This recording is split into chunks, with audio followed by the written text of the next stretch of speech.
سردی اتنی کڑاکے کی ہے کہ اب شامیانے کی چھت سے شبنم کے قطرے بارش کی شکل میں گر رہے ہیں، لیکن آپ کے حوصلے کی میں داد پیش کرنا چاہتا ہوں اور آپ کے لیے دل کی گہرائیوں سے دعا کہ اللہ آپ کی نسلوں کو آباد رکھے۔ ایسی سردی میں بھی اپنی حاجتوں کو روک کر کے آپ لوگ ہم لوگوں کو برداشت کر رہے ہیں۔ یقیناً یہ میری سنی قوم کی، میری مسلم قوم کی علماء کے ساتھ عقیدتیں اور اپنے مذہب کے ساتھ وفاداری ہے۔ اللہ تبارک و تعالیٰ آپ کو آپ کی نسلوں کو دونوں جہان میں اس کا بہتر صلہ عطا فرمائیں، لیکن کم سے کم میں آپ کا خیال کرتے ہوئے اپنی گفتگو کو بہت شارٹ میں کرنے کی کوشش کروں گا۔ اللہ پاک کی بارگاہ میں دعا ہے کہ جس حدیث مبارکہ کی تلاوت کی گئی، اللہ رب العزت اس کے متعلق مجھے حق کہنے اور آپ سب کو حق سن کر اس پر عمل کرنے اور اسے عام کرنے کی توفیق عطا فرمائے۔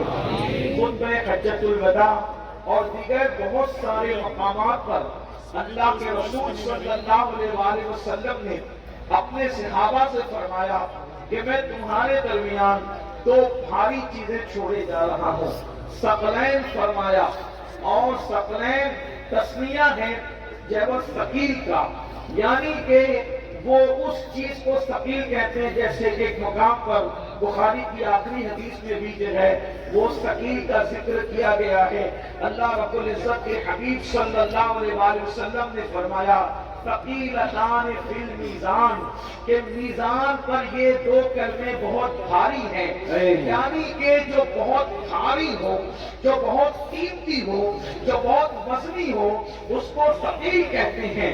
مثال کے طور پر زمین کے متعلق بھی ایک ضابطہ پڑھایا جاتا ہے، کشش ثقل، حالانکہ اس کی حقیقت جو بھی ہو، اس پر جس کا اختلاف اتحاد ہو، وہ کوئی میں جو ہے اختلاف اور بحث مباحثہ یا مجادلے مناظرے کا کوئی بھی معاملہ شروع کرنے کے لیے نہیں آیا، صرف اپنی بات کو تقویت دینے کے لیے۔ ثقیل اس کو کہتے ہیں جس میں کشش بھی ہو، جس میں کھچاؤ بھی ہو، جو قیمتی بھی ہو، جو مضبوط بھی ہو، جو وزنی بھی ہو، جو بھاری بھی ہو، اور اتنا بھاری ہو کہ اس کو پکڑنے والا بھی ہلکا نہ رہ جائے، اتنی مضبوط ہو کہ اس کو سامنے والا بھی کمزور نہ رہ جائے، اتنی کشش ہو کہ سب کی جو ہے وہ کھچاؤ ایک طرف ہو اور ان کا اپنا کھچاؤ ایک طرف ہو۔ اگر یہ جملے آپ یاد رکھیں گے تو آپ کو آگے کی گفتگو سمجھ میں آئے گی۔ اللہ کے رسول صلی اللہ علیہ وآلہ وسلم فرماتے ہیں میں دو تم میں ثقیل چیزیں، بھاری چیزیں چھوڑے جا رہا ہوں، دونوں کا دامن تم پکڑے رکھنا۔ اللہ اکبر۔ ایک مقام پر فرمایا جب گمراہی عام ہو جائے، جب گمراہی پھیل جائے، اس وقت تو اپنے داروں سے ان دونوں کا دامن پکڑ کے رکھنا، تم کبھی گمراہ نہیں ہو سکو گے۔ اللہ اکبر۔ گمراہی سے بچانے کے لیے دو چیزیں چھوڑی، فرمایا میں اپنے بعد تم میں دو چیزیں چھوڑے جا رہا ہوں، اور وہ دو چیزیں کیا ہے؟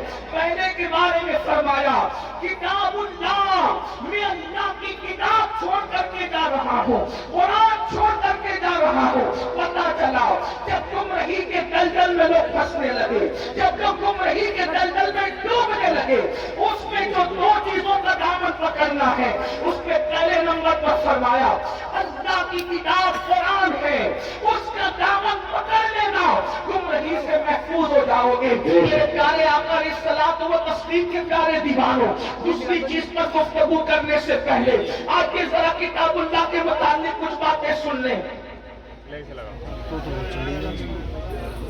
ہوگی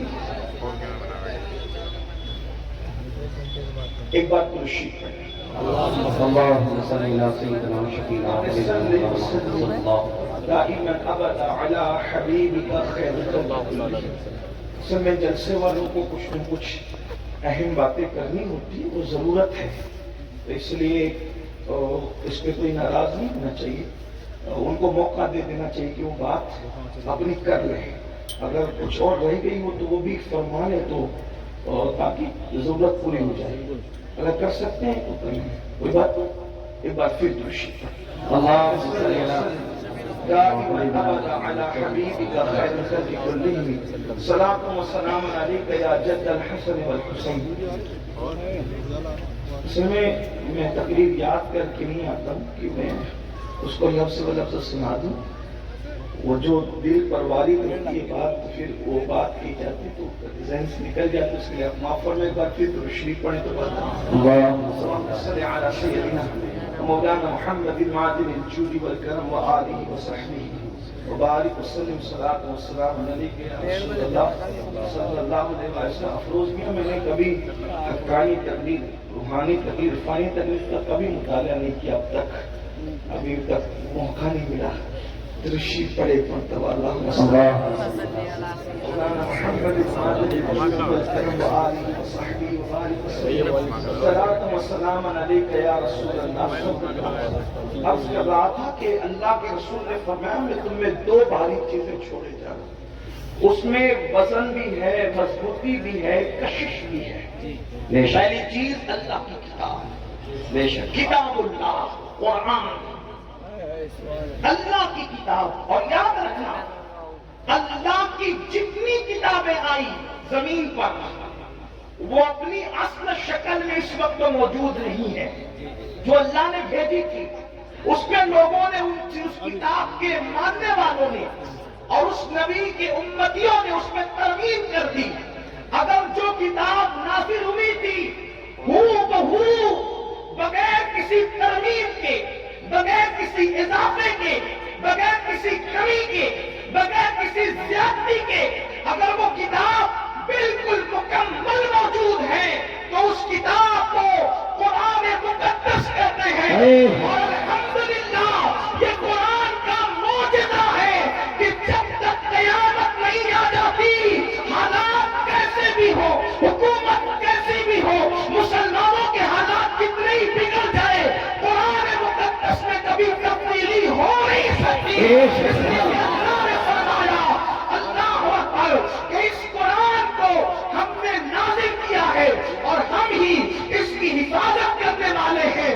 اللہ اکبر. میرے آقا علیہ السلام کے پیارے دیوانوں، اللہ کے رسول نے فرمایا اللہ کی کتاب کا دامن پکڑ لینا. ایک بات آپ سے کہنا چاہتا ہوں، یہاں پر ہزاروں کا عاشقان رسول کا جمع کثیر ہے. اس وقت گھر گھر کی کہانی ہے، ہر گھر کی کہانی ہے. مولانا میں تکلیف میں ہوں، مولانا میں مصیبت میں ہوں، میں مصیبتوں میں گرفتار ہوں. سب کے مسائل ہے، لیکن آؤ آج ہم اپنے مسائل کا حل ڈھونڈ لیتے ہیں، اپنے مسائل کا حل تلاش کر لیتے ہیں. میرے بھائی اللہ اکبر، اگر تو روزی کے معاملے میں تکلیف میں مبتلا ہے، بچی کو رشتہ نہیں آتا یا کوئی بھی مسئلہ ہے، روزی روٹی کا مسئلہ ہو، بیماری کا مسئلہ ہو، بے چینی کا مسئلہ ہو، بے قراری کا مسئلہ ہو، تکلیف کا مسئلہ ہو، کوئی بھی مسئلہ آپ کا ہو، ایک بات آپ سے کہنا چاہتا ہوں، اس کا حل کیا ہے؟ اس کا حل بہت آسان ہے. اللہ کی کتاب کا دامن پکڑ لو، قرآن کا دامن پکڑ لو، قرآن کو تھام لو، مضبوطی کے ساتھ قرآن کو تھام لو. آپ جانتے ہیں میرے آقا، ہم سب کے آقا، غیب کا نبی مصطفیٰ جان رحمت صلی اللہ علیہ وآلہ وسلم نے کیا فرمایا؟ آقا فرماتے ہیں جب کسی کا انتقال ہو، جب کسی کا انتقال ہو اور وہ سکرات کی کیفیت میں ہو، جب وہ مرنے والا ہو، موت کے قریب ہو، اس وقت کیا کرو؟ اللہ اکبر. اس وقت اس کے پاس بیٹھ کر سورہ یاسین کی تلاوت کرو. توجہ کرنا، میں نے پہلے کہا میں کوئی لمبی گفتگو آج نہیں کروں گا، وقت بہت زیادہ ہوا اور جو ہے وہ سردی کا موسم ہے. لیکن دو باتیں، دو عنوان ہیں، دونوں کے بارے میں ایک ایک بات پیش کر کے بات مکمل کروں گا. ہو سکا انشاءاللہ اس کے بعد پھر آنا ہوا تو آپ کے سامنے بات اور اللہ پاک کو کرنے کی توفیق دے تو بات ہوگی. لیکن آج دل کے کانوں سے اس کو سن لیں. مائیں اور بہنیں موجود ہیں، ان کی بھی توجہ چاہتا ہوں. اللہ اکبر. میرے آقا صلی اللہ علیہ وآلہ وسلم کے دیوانوں، آقا کیا فرما رہے ہیں؟ جب کوئی مرنے والا مر رہا ہو، جب کسی کی روح نکل رہی ہو، جب کسی پر سکرات کا وقت طاری ہو، جب کسی کا انتقال ہو رہا ہو، اس وقت کرنا کیا ہے؟ اس کے پاس بیٹھ کر قرآن کی تلاوت کرنا ہے. سورہ یاسین کا نام لے کر کے بات کی گئی اور بھی سورتوں کا ذکر آیا، لیکن سورہ یاسین کا ذکر کثرت سے ہے.